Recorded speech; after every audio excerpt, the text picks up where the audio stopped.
Στο σημερινό βίντεο θα δούμε το iOS 26 ή iOS 19 που θα μπορούσε ή θα έπρεπε να λέγεται, αλλά τελικά η Apple αποφάσισε να το αλλάξει. Και όχι μόνο το iOS, αλλά και γενικότερα όλα τα λογισμικά ονόματα τα οποία θα έπρεπε να είναι 19 πλέον έχουν πάει με την χρονιά την οποία κυκλοφορούν. Θα το αναλύσουμε όμως στο βίντεο. Σήμερα θα δούμε λοιπόν γενικότερα τι νέο έχει φέρει το iOS 26 και αν μου άρεσε πραγματικά.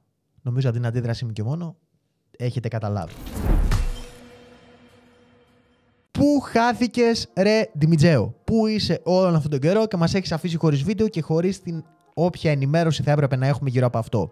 Θέλω λίγο να με συμπαθάτε και λίγο να δείξετε κατανόηση, καθώς έχουν πέσει όλα μαζί και γενικότερα προσπαθώ να προλάβω ό,τι δεν προλαβαίνετε. Η φάση είναι λοιπόν ότι η δουλειά έχει ανοίξει αρκετά. Μπορώ να πω ότι πλέον δεν υπάρχει αρκετός χρόνος για να κάνω βίντεο και όταν όλος ο όγκος της δουλειάς πέφτει απάνω σου, κάτι πρέπει σίγουρα να αφήσεις πίσω. Χωρίς να το αποφασίσω λοιπόν, απλά το έφερε έτσι η συγκυρία, να αφήσω λίγο τα βίντεο πίσω. Θα κάνω όμως την επιστροφή και θα κάνω το comeback. Σίγουρα θέλω να ανεβάζω αρκετά πιο συχνά βίντεο. Δεν είναι ότι έχω χαθεί και δεν θα ξανανεβάσω ποτέ. Είναι απλά ότι γενικότερα η φάση είναι λίγο ζώρικη αυτόν τον καιρό. Πάμε λοιπόν λίγο να δούμε τι νέο έχει φέρει το iOS 26, να συζητήσουμε λίγο τι έχει συμβεί γύρω από το οικοσύστημα της Apple αυτόν τον καιρό, γιατί γενικότερα τους έχουμε αφήσει λίγο μπάντες χιλιαλές, τι κάνουν ό,τι νομίζουν και ό,τι καταλαβαίνουν, πως είναι καλύτερο, αλλά αντί να διορθώνουν, χαλάνε κάποια πράγματα, θα μπορούσαμε να πούμε. Πάμε λοιπόν να τα δούμε με τη σειρά. Πρώτα απ' όλα λοιπόν έχουμε αλλαγές στις ονομασίες. Πλέον το iOS που σίγουρα περίμενες δεν θα είναι το iOS 19, αλλά επίσημα πλέον η ονομασία, όπως είχαμε πει και στα leaks που είχαν κυκλοφορήσει και τα rumors γενικότερα, είναι ότι πλέον θα λέγεται iOS 26.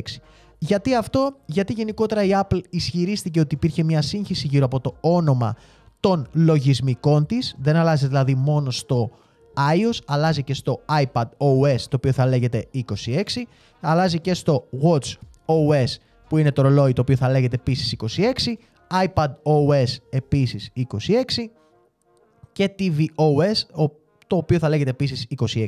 Γενικότερα αλλάζει την ονομασία για να πηγαίνει μαζί με τη χρονολογία την οποία κυκλοφορούν τα εκάστοτε λογισμικά της. Δηλαδή έρχεται Σεπτέμβριος του 25 και θα κυκλοφορήσει το iOS 26. Δηλαδή δρομολογεί τη χρονιά την οποία θα κυκλοφορεί το iOS ή το οποιοδήποτε λογισμικό. Άρα τη χρονιά του 26 θα τρέχει η έκδοση 26. Θεωρώ πως από τη μία μου αρέσει, από την άλλη όχι. Δεν θεωρώ πως ήταν κάτι σημαντικό να γίνει. Θα μπορούσε να δώσει βάση σε άλλα πράγματα πολύ πιο σημαντικά να διορθώσει από το να παίζει με τις ονομασίες των πραγμάτων. Πείτε μου στα σχόλια εάν συμφωνείτε και γενικότερα εάν σας άρεσε αυτή η τοποθέτηση. iOS 19 είτε iOS 26 είναι το ένα και το αυτό. Εντάξει, ξέρω να μετράω. Πάω να δω αν έχω το τελευταίο update. Με ενημερώνει ότι υπάρχει όντως το τελευταίο update και that's it. Τώρα, το αν είναι 26 εάν είναι 25, ποιο νοιάζει? Λίγο να πω ότι είμαι από αυτούς που έχουν βάλει την Developer Beta δυστυχώς. Και γιατί δυστυχώς? Γιατί είναι η χειρότερη Developer Beta που έχει κυκλοφορήσει ever ποτέ. Κολλάει πάρα πολύ γενικότερα όλο το UI της έκδοσης, κολλάει στις ρυθμίσεις, κολλάει γενικότερα στις κλήσεις. Δεν μπορώ να χρησιμοποιήσω καθόλου το ιστορικό των κλήσεων. Πρέπει να κάνω επανεκκινήσεις πολλές φορές στο τηλέφωνο για να ξεκολλήσει. Εάν πάω στις επαφές και κάνω scroll down, βλέπετε ότι δεν κάνει scroll down. Κολλάει αρκετά στο να κατέβει. Επίσης, εάν πάω στις επαφές, τις επαφές τις κατεβάζει, αλλά το ιστορικό το ζορίζει αρκετά στο να ανεβεί επάνω, το οποίο πραγματικά είναι πάρα πολύ δύσχριστο, καθώς χρησιμοποιώ πάρα πολύ τις επαφές και κατεβαίνω πάρα πολύ, κάνω scroll down στις τελευταίες κλήσεις, ρε παιδί μου, τις τελευταίες που έκανα κλήση, γιατί θέλω να πάω να καλέσω ένα τηλέφωνο που πήρα προχθές ή χθες και δεν κατεβαίνει καθόλου εύκολα. Και πολλές φορές πατάω και λάθος το κουμπί να καλέσω. Αλλά σαν τοποθέτηση γενικότερα όπως φαίνεται είναι όμορφο. Αν σταματήσει, επιτέλους διορθωθεί να κολλάει, θα πιστεύω πως είναι πάρα πολύ καλό και βολικό. Εδώ πέρα πάνω μπορείς πλέον να έχεις τις αγαπημένες επαφές σου που είναι πολύ χρήσιμο και πολύ βολικό να τις καλείς κατευθείαν. Και επιτέλους έχουν βάλει εδώ πέρα το κουμπί το οποίο αν πατήσεις επάνω απλά σου ανοίγει την επαφή και πρέπει να πατήσεις εδώ πέρα κλικ στο μπαλονάκι που είναι το τηλέφωνο για να καλέσει κατευθείαν. Εκτός από τις αγαπημένες που απλά τις κάνεις κλικ και τις καλεί κατευθείαν. Χρήσιμο, πολύ βολικό, εάν μείνει έτσι, γιατί και πέρσι που το είχαμε πει στη Developer Beta ήταν έτσι, αλλά τελικά μετά το αλλάξανε. Αλλά, οκ. Τι θέλω να πω, που θέλω να καταλήξω? Μακριά από την developer beta. Όσοι την έχετε κατεβάσει, πείτε μου αν έχετε προβλήματα όπως έχω κι εγώ. Εάν δεν την έχετε κατεβάσει, μην την κατεβάσετε. Είναι η πρώτη φορά που λέω μακριά. Γιατί βγαίνει και δύσκολα και σίγουρα αν την έχεις κάνει ή αν θα την έκανες, δεν θα έκανες κάποιο backup ή δεν θα έκανες κάποια αποθήκευση του ήδη υπάρχοντος τηλεφώνου όπως ήταν σε κάποιο laptop ή στο iCloud σου, οπότε να μπορείς να γυρίσεις πίσω εύκολα. Και επειδή σίγουρα δεν το έχεις κάνει, μην το κάνεις, γιατί θα μπλέξεις και η developer θέλει σίγουρα να γίνει επαναφορά εργοστασιακών ρυθμίσεων και ξανά εγκατάσταση της έκδοσης που είχες πριν. Οπότε γενικότερα δεν το συνιστώ να το κάνεις, είναι ζώρικο, είναι δύσκολο, είναι δύσκολο, μακριά. Jeez. Λίγο υπομονή να βγει η public beta που θα είναι και πιο κοντά, οπότε θα μπορείς πολύ πιο εύκολα, με όχι τόσα bugs, να μπορέσεις να το λειτουργήσεις. Σίγουρα παίρνεις μια πρώτη εντύπωση και δεν δουλεύουν και πολλά πράγματα, οπότε θα το κατεβάσεις απλά για να κάνεις liquid glass τα εικονίδια. Δεν έχει διαφορά. Κάνε λίγο υπομονή, θα έρθει, θα την πάρεις κι εσύ. Πάμε λοιπόν τώρα λίγο να σχολιάσουμε τι συμβαίνει γύρω από το iOS 26 και τι νέο έχει κυκλοφορήσει, γιατί έχω καθυστερήσει αρκετά να το πω και πρέπει να σας ενημερώσω κιόλας. Η Apple λοιπόν στην WWDC που έγινε μέσα στο προηγούμενο μήνα κυκλοφόρησε το iOS 26. Δεν έχουμε μόνο αλλαγές στην φιλοσοφία, στον τρόπο λειτουργίας, έχουμε αλλαγές επίσης και στο interface, στο UI της επιτέλους του τηλεφώνου. Η Apple πλέον το λογισμικό της ή μάλλον το εφέ του λογισμικού της το έχει ονομάσει Liquid Glass. Σου δίνει όλο την εντύπωση ότι έχει να κάνει με τζάμι, με γυαλί ή αλλιώς με σταγόνες νερού, να το πω λίγο πιο μπακαλίστικα να το καταλάβετε. Γιατί όλο το interface ανοίγει κατά αυτόν τον τρόπο. Ο τρόπος που έρχονται και φεύγουν τα εικονίδια σου θυμίζει λίγο αυτό. Ο τρόπος δηλαδή που σκάνε, που πέφτουν σαν μπαλόνια και σαν φούσκες έρχονται δηλαδή τα εικονίδια. Γενικότερα έχει να κάνει όλη τη φιλοσοφία με του διαφανή εφέ τζαμιού, glass, liquid glass, νερού και λίγο αυτής της φάσης. Όσοι έχετε αποκτήσει το Apple Vision Pro θα μπορούσαμε να πούμε ότι σε ένα βαθμό έχει πάει λίγο πιο κοντά στην φιλοσοφία του Apple Vision Pro. Όπως ήταν λίγο πολύ εκείνο, λίγο πολύ είναι πλέον και το iOS. Και βέβαια έχουν αλλάξει όλα πλέον σε Liquid Glass και όλα έχουν το ίδιο interface και όλα έχουν το ίδιο μοτίβο από το MacBook, iPad, tvOS, iOS, Apple Watch, όλα.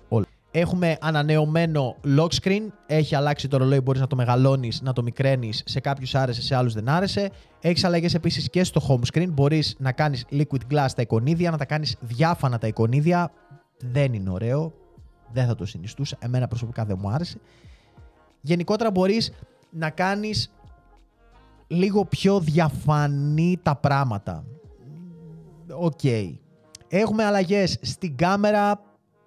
Πολύ κακή τοποθέτηση στην κάμερα και στο Safari επίσης πολύ κακή τοποθέτηση, θα τα δούμε στην πορεία. Έχουμε αλλαγές στο phone, στο κομμάτι δηλαδή του κλείσεων, των μητρώων κλείσεων, των επαφών και γενικότερα αυτό είναι το μόνο θετικό από μένα, από την πλευρά μου, και έχουμε αλλαγές στα μηνύματα, τις οποίες θα τις δούμε παρακάτω. Πάμε να τα πάρουμε λίγο με τη σειρά και να πούμε τι συμβαίνει γύρω από το Apple Intelligent, που έχουμε νέα τοποθέτηση, αλλά έχει γίνει και μια πολύ μεγάλη σύγχυση γύρω από αυτό. Έχει γίνει και δικαστήριο, έχουν παιχτεί και μινισούλες. Πες μου λίγο, γιατί ξέρω ότι σ' αρέσει κίτρικα, εάν θέλεις να σου πω ότι έχει παιχτεί γύρω από μινίσεις και Apple Intelligent, γιατί η Apple λέει πράγματα στον κόσμο τα οποία δεν ισχύουν και έχουν πέσει μινισούλες, και επειδή ξέρω ότι τα γουστάρεις αυτά, σίγουρα θα μου πεις στα σχόλια να σου πω ότι έχει παιχτεί, γιατί Apple Intelligent υπόσχεται και Apple Intelligent δεν έχεις. Πάμε όμως να δούμε τα νέα χαρακτηριστικά που φέρνει η Apple με το AI και μπορώ να πω ότι εάν έρθουν, όντως είναι μια πολύ καλή τοποθέτηση για το τηλέφωνό μας. Πρώτα απ' όλα έρχεται το Live Translation, δηλαδή θα μιλάω εγώ αγγλικά και εσύ ιταλικά και θα κάνει αυτόματα translation με κείμενο στην αρχική οθόνη του iPhone μας. Δηλαδή θα μιλάω εγώ αγγλικά και εσύ θα ακούς αγγλικά αλλά θα διαβάζεις ιταλικά. Και εγώ θα ακούω ιταλικά αλλά θα διαβάζω αγγλικά. Πολύ χρήσιμο, φυσικά δεν θα έρθει στην Ελλάδα τόσο σύντομα όσο νομίζεις, καθώς δεν υπάρχει επίσημη γλώσσα μετάφρασης στα ελληνικά. Δεν υπάρχει μάλλον επίσημη γλώσσα τα ελληνικά γενικότερα στο Apple Intelligent, αλλά αυτό είναι ένα άλλο θέμα δεν είναι της παρούσης, αλλά γενικότερα επειδή δεν υπάρχει το Apple Intelligence για τους Έλληνες, δεν θα υπάρχει προφανώς και το Live Translation. Αλλά γενικότερα είναι πολύ χρήσιμο γιατί αν μιλάς γερμανικά, ιταλικά, ισπανικά ή σε όποια γλώσσα άλλη κυκλοφορήσει, είναι χρήσιμο γιατί θα σου κάνει μετάφραση. Μπορείς να μιλάς στα αγγλικά και να μιλάς στην Κίνα και να σου μεταφράζει τα κινέζικα. Ναι, για Κίνα υπάρχει. Οκ. Επίσης ενσωματώνεται και το Visual Intelligent, το οποίο ουσιαστικά θα μπορείς να κάνεις screenshot και από την ανάλυση της φωτογραφίας που θα κάνει θα μπορεί να σου δημιουργεί συμβάντα και να μπορεί να στα αποθηκεύει στο ημερολόγιο. Παράδειγμα, δηλαδή, τραβάς μια φωτογραφία ότι στις 9 ώρα το απόγευμα έχεις meeting με το αφεντικό σου, θα το τραβάς φωτογραφία και θα πηγαίνει αυτόματα στα γεγονότα και στα συμβάντα και θα το αποθηκεύει στο ημερολόγιο σου μόνο του αυτόματα μέσω AI. Επίσης δεν ξέρω αν θα γίνει στην Ελλάδα αυτό. Έχουμε ανανεωμένο Image Playground αλλά και Genmoji. Επίσης δεν το έχουμε στην Ελλάδα αυτό. Επίσης δεν μπορείς να το κάνεις.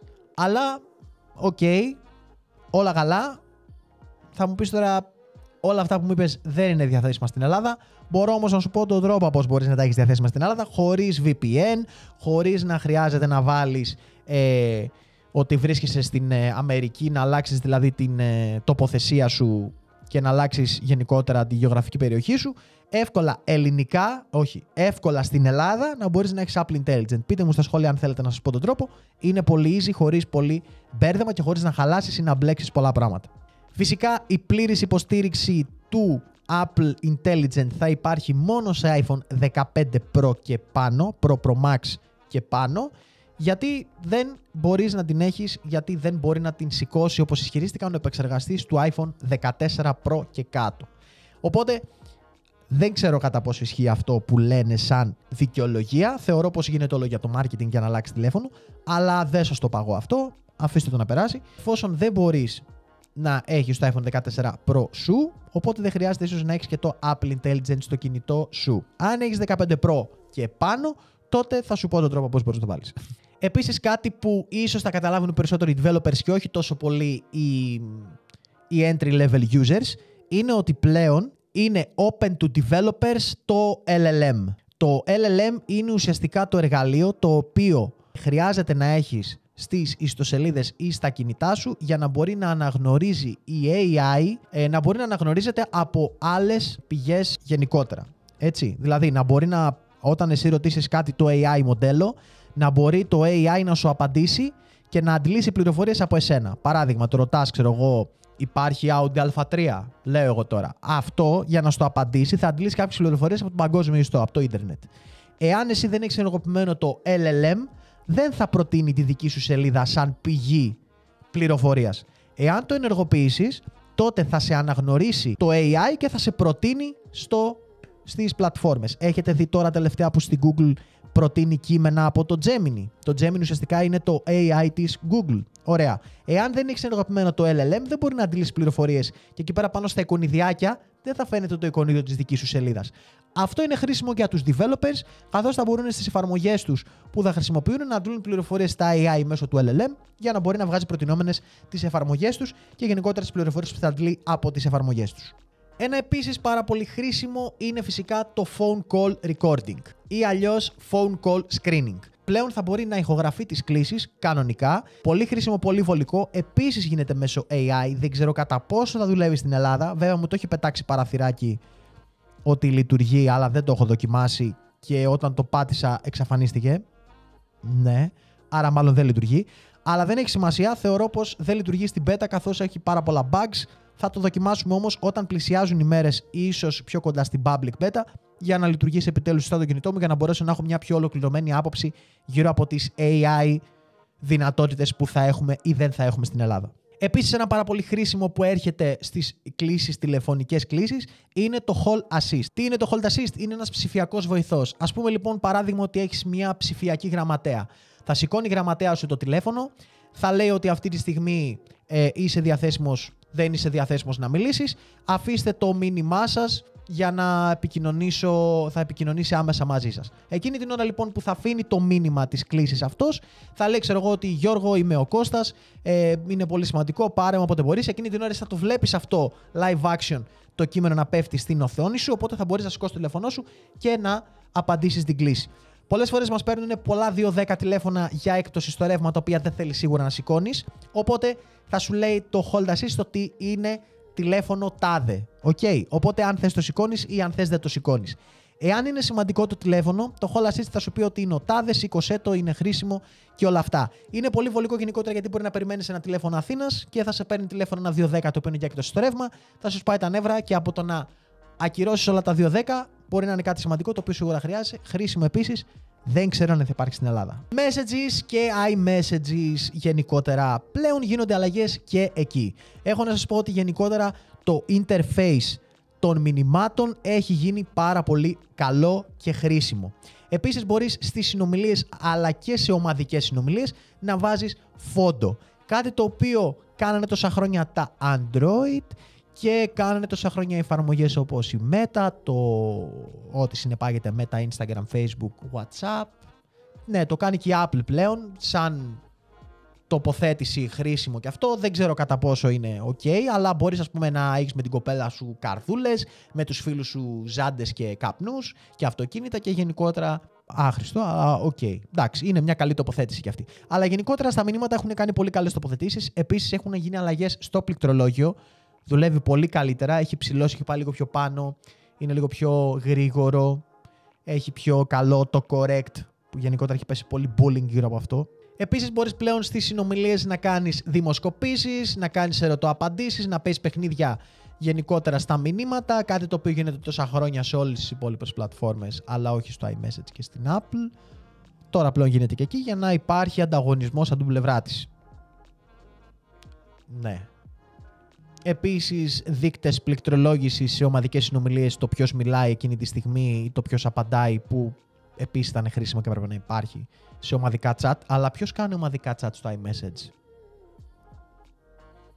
Πείτε μου στα σχόλια. Κάνατε ομαδικά στο iMessage μηνύματα, chat groups? Και πάμε τώρα στο μείζον θέμα κάμερα και Safari. Ξεκινάω λοιπόν από την κάμερα. Το κείμενο εδώ πέρα που έχω γράψει είναι ότι έχει γίνει αλλαγές στην κάμερα, αλλά νομίζω ότι πρέπει να σχολιάσω ότι έχει γίνει ένα κακό, πολύ κακό Xiaomi πρώτης γενιάς στην κάμερα. Την έχουν απλοποιήσει τόσο πολύ που δεν μου αρέσει. Δεν έχει να κάνει με iPhone αυτό το πράγμα. Είναι ένα κακό πράγμα. Πολύ κακό. Άσχημο. Επίσης το Safari είναι επίσης πολύ κακό. Πολύ by the way θα μπορούσαμε να πούμε.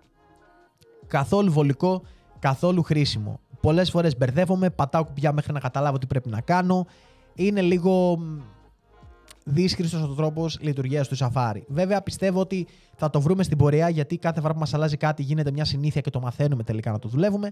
Αλλά δεν μου άρεσε καθόλου και η κάμερα αλλά και το Safari. Apple Music τώρα, όσοι χρησιμοποιείτε Apple Music, καθώς οι περισσότεροι σίγουρα είστε Spotify αλλά και YouTube Music, αλλά για τους λίγους τους παραδοσιακούς Apple Music viewers ή μάλλον listeners, πιο σωστά, έχουμε live lyrics, μετάφραση translation. Δηλαδή, ακούς ένα τραγούδι στα αγγλικά, στο κάνει translation στα ελληνικά. Όχι.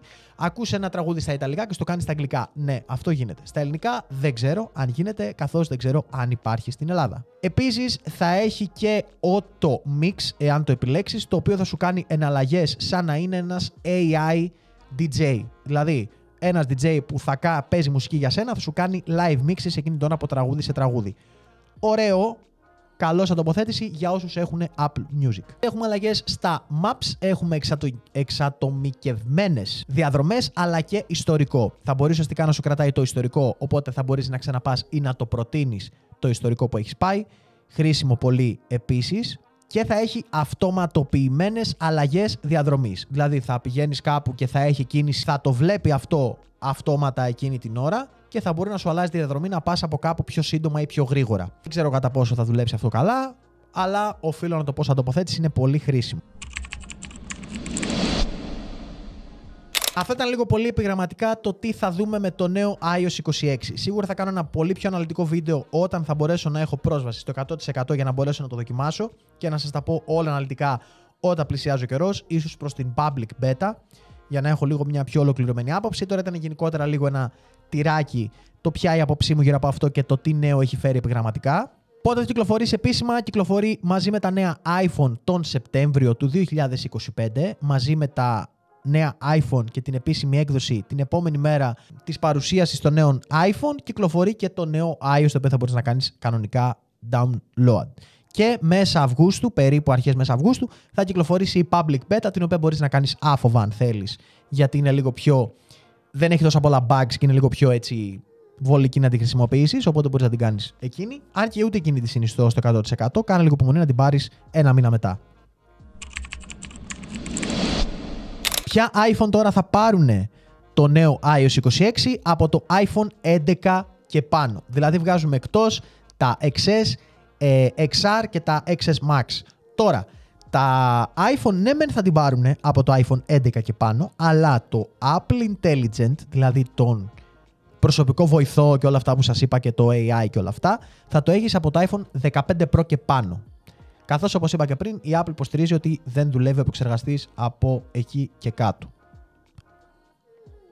Όπως είπα, marketing. Αλλά δεν το λέμε αυτό παρά. Συνοψίζοντας λοιπόν, σηματοδοτεί μία από τις μεγαλύτερες οπτικές ανανεώσεις των τελευταίων ετών με το Liquid Glass. Γιατί γενικότερα δεν έχουμε δει τα τελευταία χρόνια αλλαγές στο interface, στο UI, δηλαδή στο αυτό που βλέπεις μπροστά. Έχουμε δει αλλαγές στο back-end, έχουν έρθει πραγματάκια, αλλά δεν έχουμε δει αλλαγές επίσημα που να φαίνονται, οπτικές αλλαγές. Φέτος λοιπόν είναι μια οπτική αλλαγή αρκετά μεγάλη για τα δεδομένα της Apple. Θα μπορούσαμε να πούμε ότι η εμπειρία χρήσης γίνεται αρκετά πιο έξυπνη και πιο εξατομικευμένη. Τώρα, είναι κάτι το οποίο χρειάζεσαι, ίσως και τα πραγματάκια που φέρνει να είναι χρήσιμα.